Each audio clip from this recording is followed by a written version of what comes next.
Mutton, beef, சிக்கன்னு எல்லா மீட்லேயும் இந்த ஊறுகாய் செய்யலாம். 1 கேஜி அளவுக்கு பீஃப் எடுத்திருக்கேன். அதில் 1 டேபிள் ஸ்பூன் அளவுக்கு மஞ்சள் தூள், 1 டீஸ்பூன் அளவுக்கு உப்பு சேர்த்துக்காங்க. 1 டேபிள் ஸ்பூன் அளவுக்கு இஞ்சி பூண்டு பேஸ்ட் சேர்த்துட்டு நல்லா கையால் மிக்ஸ் பண்ணி விட்டுட்டு ஒரு அரையிலேருந்து ஒரு 3/4 டம்ளர் அளவுக்கு தண்ணி சேர்த்து நல்லா ஒரு 10லேருந்து 20 விசில் விட்டு எடுத்துக்கோங்க. இந்த ஸ்பைசஸ் எல்லாத்தையும் நான் டிஸ்கிரிப்ஷனில் கொடுக்கேன். இந்த ஸ்பைசஸ் எல்லாத்தையும் நல்லா லோ ஃப்ளேம்லேயே நம்ம ஒரு 2லேருந்து 3 நிமிஷத்துக்கு நல்லா நம்ம வறுத்து எடுத்துக்கலாம். ஸ்பைசஸை கருகாமல் வறுக்கிறதுல தான் நமக்கு இந்த ஊறுகாய்க்கு நல்ல ஒரு டேஸ்ட் கொடுக்கும்.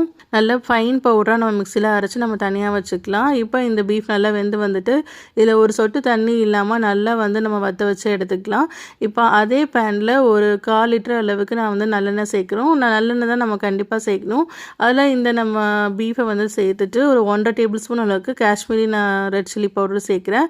சேர்த்துட்டு நல்லா அந்த எண்ணெயிலையும் நல்லா மிக்ஸ் பண்ணி கொடுக்கணும். நல்லா மிக்ஸ் பண்ணிவிட்டு ஒரு டீஸ்பூன் உப்பு, நம்ம அரைச்சி வச்சுருந்த அந்த பவுடர் எல்லாத்தையும் சேர்த்து நல்லா மிக்ஸ் பண்ணிவிட்டு லோ ஃப்ளேம்லேயே 5 நிமிஷம் விட்டிங்கன்னா நல்லா எண்ணெய் பிரிஞ்சு வரும். அதுக்கப்புறம் நம்ம ஸ்டவ் ஆஃப் பண்ணிடலாம். ஒரு லெமனோட ஜூஸை சேர்த்து நம்ம நல்லா மிக்ஸ் பண்ணி கொடுத்துட்டு வச்சிங்கன்னா சூப்பரான பீஃப் ஊறுகாய் ரெடி. கண்டிப்பாக ட்ரை பண்ணி பாருங்கள். என் பேஜை ஃபாலோ பண்ணிக்கோங்க. யூடியூப் சேனலையும் சப்ஸ்கிரைப் பண்ணிக்கோங்க.